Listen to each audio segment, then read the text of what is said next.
मर्यादा का पाठ कहां था जब विपक्षी सांसदों का माइक बंद कर दिया जाता है, नेता प्रतिपक्ष बोलता है, स्पीकर को दिखाया जाता है, तब मर्यादा का पाठ कहां था? मर्यादा का पाठ कहां था जब हमारी होनहार बेटियों को सड़कों पर रौंदा जा रहा था और पीएम मोदी बृजभूषण सिंह के साथ खड़े हुए थे, तब कहां था मर्यादा का पाठ? मर्यादा का सारा ठीकरा सिर्फ विपक्ष को ही उठाना है।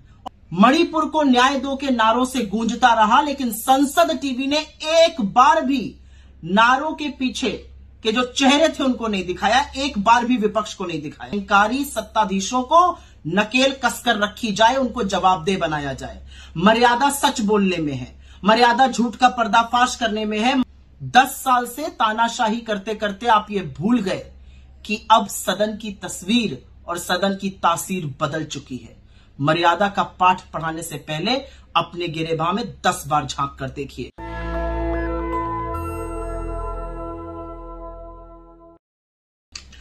आज मर्यादा पर बड़ी जबरदस्त बहस छिड़ी हुई है। भाजपाई और नरेंद्र मोदी के चरण चुंबक मीडिया वाले विपक्ष को सीसीटीवी की किसी फुटेज के आधार पर मर्यादा पर ज्ञान दे रहे हैं।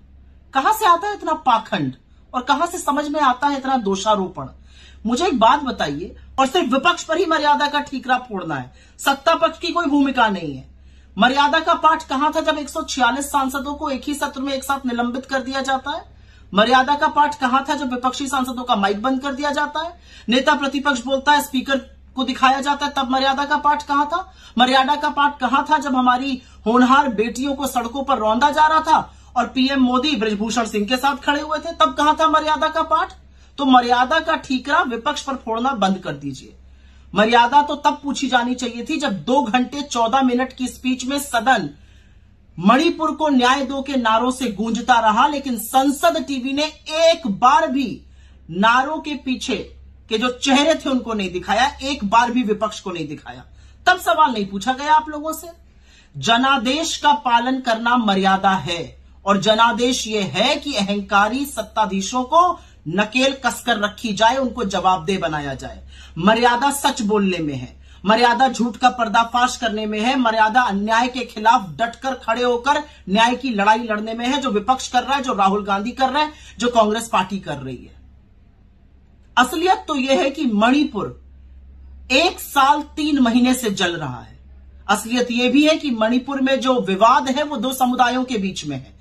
2 सांसद वहां के उन 2 समुदायों का प्रतिनिधित्व करते हैं। एक सांसद बोल चुके थे, एक बोलना चाहते थे।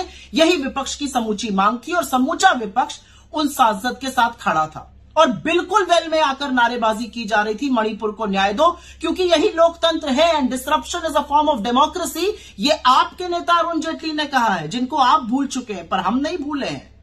अगर सोती हुई सरकार को जगाना, नारे लगाना लोकतंत्र नहीं है तो लोकतंत्र क्या है?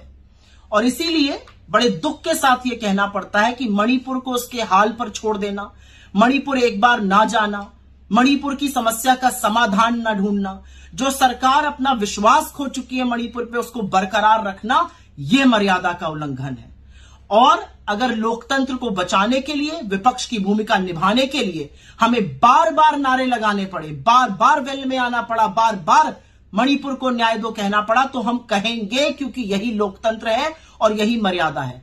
10 साल से तानाशाही करते करते आप ये भूल गए कि अब सदन की तस्वीर और सदन की तासीर बदल चुकी है। मर्यादा का पाठ पढ़ाने से पहले अपने गिरेबान में 10 बार झांक कर देखिए। हर बार मर्यादा का उल्लंघन करते हुए आप पाए जाएंगे। नेशनल दस्तक की आपसे गुजारिश है कि अगर इसको बचाना चाहते हैं तो नेशनल दस्तक को सब्सक्राइब करने के लिए रेड कलर के सब्सक्राइब बटन को दबाएं, फिर बेल आइकन की घंटी दबाएं। नेशनल दस्तक को बचाने के लिए बहुत जरूरी है कि हर खबर को शेयर करें, लाइक करें, कमेंट जरूर करें।